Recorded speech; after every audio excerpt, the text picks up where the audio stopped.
ଯୀଶୁଖ୍ରୀଷ୍ଟ ମୃତ୍ୟୁବରଣ କଲା ପରେ ସ୍ୱର୍ଗକୁ ନୀତ ହେଲେ। Yesu Mahaprabhu era se hati rayo event lego pracesi. Hallelujah.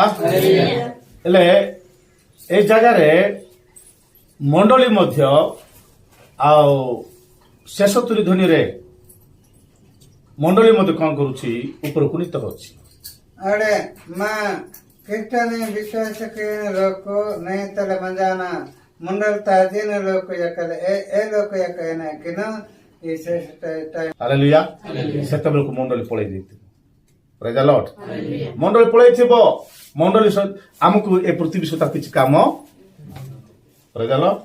ହେଲେ ଯୀଶୁଙ୍କ ପାଖକୁ ଯିବାର ଅଛି ବୋଲି କହିଲେ ଆମେ ପ୍ରସ୍ତୁତ ଥିବାର ଅଛି। ଯୀଶୁଙ୍କ ପାଖକୁ ଆଉ ଯଦି ଯିବୁ ନାହିଁ ବୋଲି କହିଲେ ପୃଥିବୀ ରହିଗଲେ ଆମେ ବହୁତ କଷ୍ଟ ଭୋଗିବାକୁ ପଡିବ। 7 ବର୍ଷର ମହାକ୍ଲେଶ ଅତି ଭୟଙ୍କର। ହାଲେଲୁୟା। ସେ 7 ବର୍ଷ ମହାକ୍ଲେଶରେ ଏ ସ୍ତ୍ରୀ ରହିଯିବ। କୋଉ ସ୍ତ୍ରୀ? ଏ ଇସ୍ରାଏଲର ଏ ରହିଯାଇକରି ଅତି ଭୟଙ୍କର କଷ୍ଟ ପାଇବ। ବୁଝିଲ କି? ତାକୁ ପ୍ରଭୁ ଆକା ଖାଇବାକୁ ଦେବେ ଆଉ କେହି ମଧ୍ୟ ତାକୁ ତ ସବୁ ବନ୍ଦ କରିଦେବ ସରକାର। ସେ ବଣ୍ଡଖ୍ରୀଷ୍ଟ ବୁଝିଲ କି ନାହିଁ? ସବୁ ବନ୍ଦ କରିଦେବ। ଏ କୋଉଠି ଅଛି ଖୋଜ ମିଳିଲେ ଛାପା କରିଦେବ ଦେଖୁଥିବ। ଏ ମାନେ ପୃଥିବୀରେ ପୋଲିସ ମାନେ ସବୁ ଖୋଜିବେ ସିନା ଇସ୍ରାଏଲ ଲୋକକୁ ପାଇପାରିବେ ନାହିଁ। ହାଲେଲୁୟା। ଲାଷ୍ଟ ଦେଖିବେ ଯୀଶୁଖ୍ରୀଷ୍ଟ ଆଇବା ଦିନ ଦେଖିବେ। ହାଲେଲୁୟା।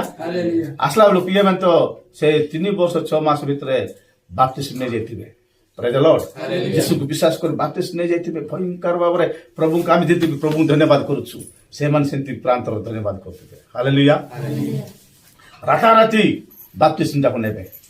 ମାନେ ହଜାର ହଜାର ଲୋକ ଲକ୍ଷ ଲକ୍ଷ ଲୋକମାନେ ବାପ୍ତିସ୍ମ ନେବେ। ପ୍ରଭୁ ଯୀଶୁଖ୍ରୀଷ୍ଟଙ୍କୁ ବିଶ୍ୱାସ କରିବେ। ହାଲେଲୁୟା। ତାପରେ 3 ବର୍ଷ 6 ମାସ ଲାଷ୍ଟ ଦିନରେ ପ୍ରଭୁ ଆସିବେ ଆମକୁ ଧରିକିରି। ହାଲେଲୁୟା।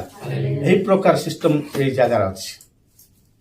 ସେତେବେଳେ ପ୍ରଭୁ ଯୀଶୁଖ୍ରୀଷ୍ଟ ସେ ଦିଆବଲ ସର୍ପକୁ ମାନେ ସେ ଭଣ୍ଡଖ୍ରୀଷ୍ଟକୁ ତାକୁ ଧରିକିରି ନରକରେ ପକେଇବେ। ହାଲେଲୁୟା। ଆମେ ମଧ୍ୟ ଯୁଦ୍ଧ ହବ। ଏ ପୃଥିବୀରେ ଭୟଙ୍କର ଯୁଦ୍ଧ ହବ। ସ୍ୱର୍ଗରେ ଆଉ ଯୁଦ୍ଧ ନାହିଁ। ସ୍ୱର୍ଗର ଯୁଦ୍ଧ ହେଲା ସେ ଶୈତାନ ହାରିକରି ପୃଥିବୀରେ ପଡିଛି। ଏ ପୃଥିବୀରେ ଭୟଙ୍କର ଯୁଦ୍ଧ ବୋଲେ ବିଶୃଙ୍ଖଳା ତ ସୃଷ୍ଟି କରିବ। ଆଉ ମଣ୍ଡଳୀ ନାହିଁ ଆଉ କାହାକୁ ମାରିବ? ହାଲେଲୁୟା। ବୁଝିପାର? ଶତ୍ରୁ ଥିଲେ ସବୁ ମାରିବ। ଗୋଟେ ଏକା ଶତ୍ରୁ ଅଛି, ସେ ହଉଛି ଇସ୍ରାଏଲ କନ୍ୟା। ସେ ଇସ୍ରାଏଲ କନ୍ୟାକୁ ମାରିବ। ସେ ଖୋଜିବ ପାଇବ ନାହିଁ।